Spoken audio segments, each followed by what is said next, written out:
Okay, to start this generator up. We're giving it a test run, our first one. Yeah. I'm going to turn the fuel on right here. Turn it to full, that's choked there. And it's got an electric starter, but I keep the battery unplugged because I don't really need it. One pull I usually start it.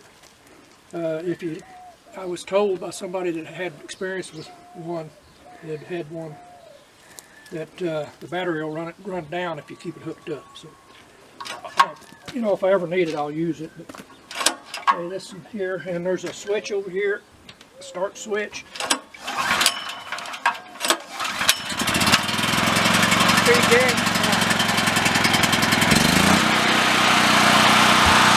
This is a double breaker, and this is what the generator will be tied to.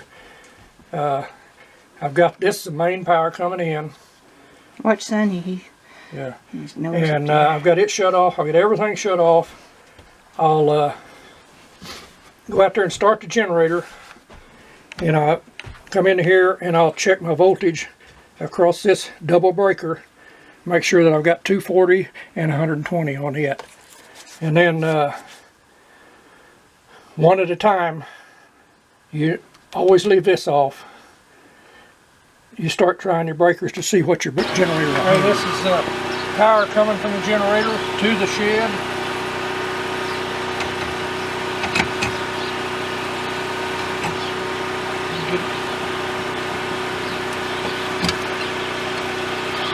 Okay, I got 120 there. Oh, good. So that covers everything in here. Great.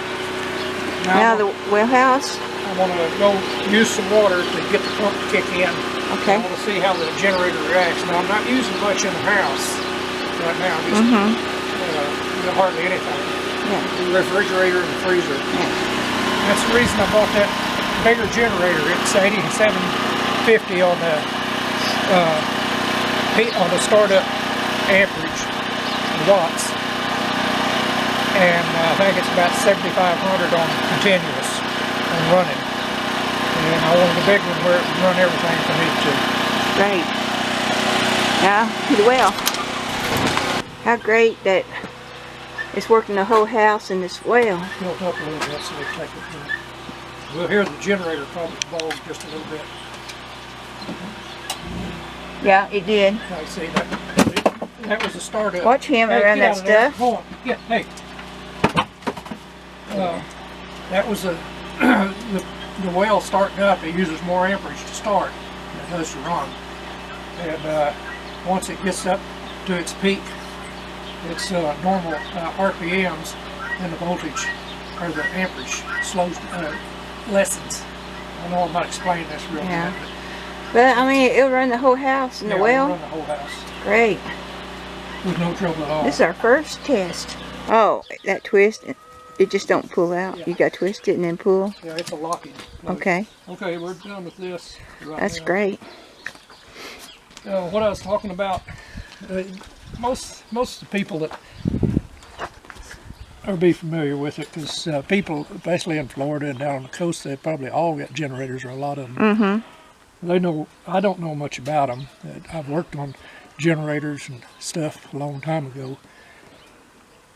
But I do know this is a peak watts 8750, and that's whenever you start an electrical appliance up, when it first starts, especially motors, it pulls more wattage getting started, and then once it gets to a certain RPM, it kicks back down to running watts. And this is what we've got on running watts here, 7,000.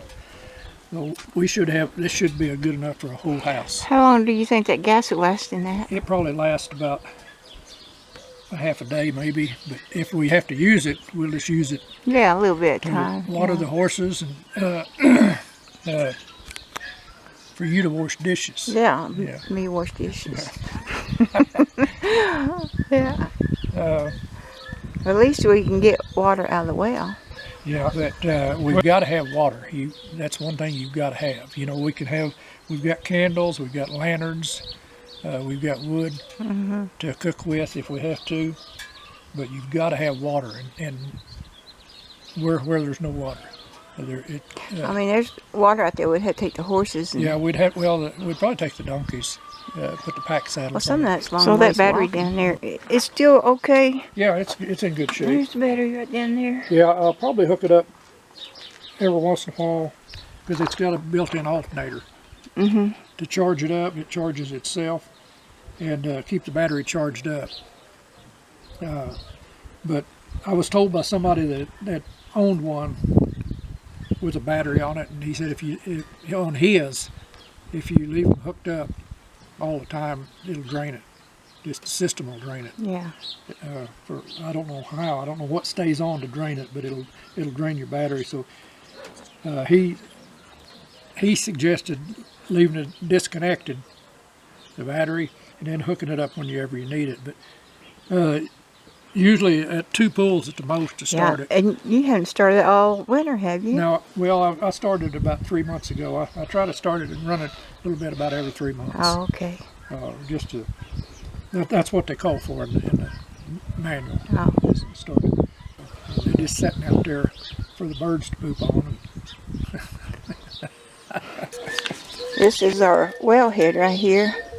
And we have thought before about putting a hand pump on this.